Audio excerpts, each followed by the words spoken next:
everybody, it's Pixel, and today we're going to be making Chipotle Cottage Pie.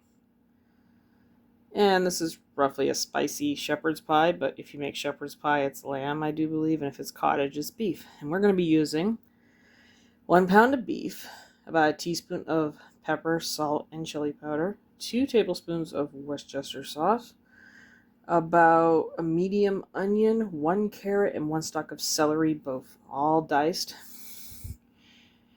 About 1/4 cup of red wine, a can of beef broth, 2 teaspoons of hot sauce, about 1/2 cup to a cup of hominy, 2 tablespoons of tomato paste, 1 red pepper, and 3 cloves of garlic. There'll be other sections to this, but I'll tell you the ingredients when we get there. So let's go.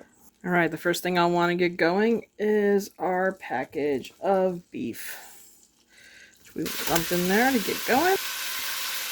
Into that, I'll add my carrots, celery, and onions, and my red peppers.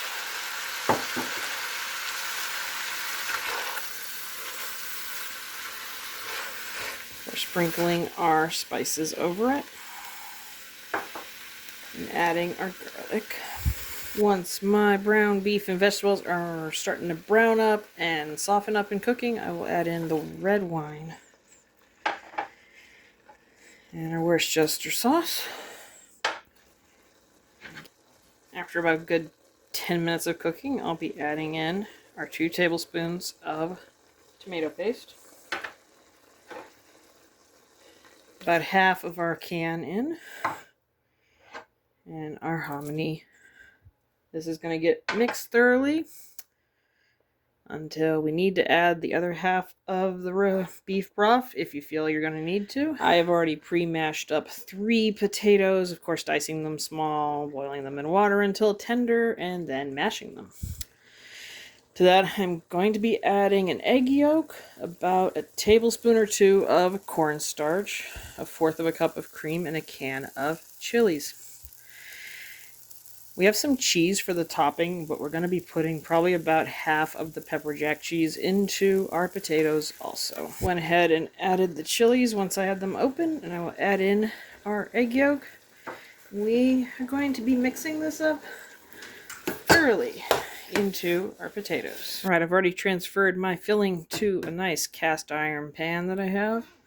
Last but not least, we're going to put gooey amazing potatoes over the top, topping it, and like I said, last thing to do is put it into our oven for 30 to 40 minutes.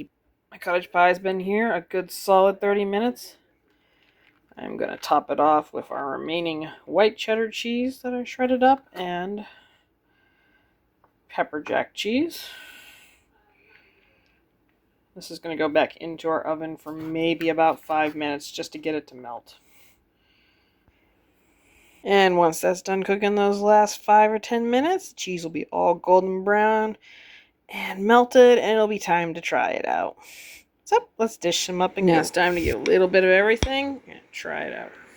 Well, this tastes amazing. I love the extra cheese on top, and I like the little spicy kick it's giving from everywhere, but it's not overwhelming spicy. Which is actually one of my worries whenever I make spicy stuff is, will I be able to eat it for more than 2 seconds? Yes, I can. No, all the flavors come together really nicely in it, and like I said, just from putting the chilies in the potatoes and the pepper jack cheese on top, and the little kick of chili and hot sauce in the insides, it is amazing. So if you like that little spicy kick, this is the cottage pie for you. If not, maybe you could leave them out and just make a really cheesy cottage pie. It's amazing either way. So, you know the drill. If you like what you saw, have any thoughts, would have done it different, give me a like, leave me a comment. And I will see you in the next video.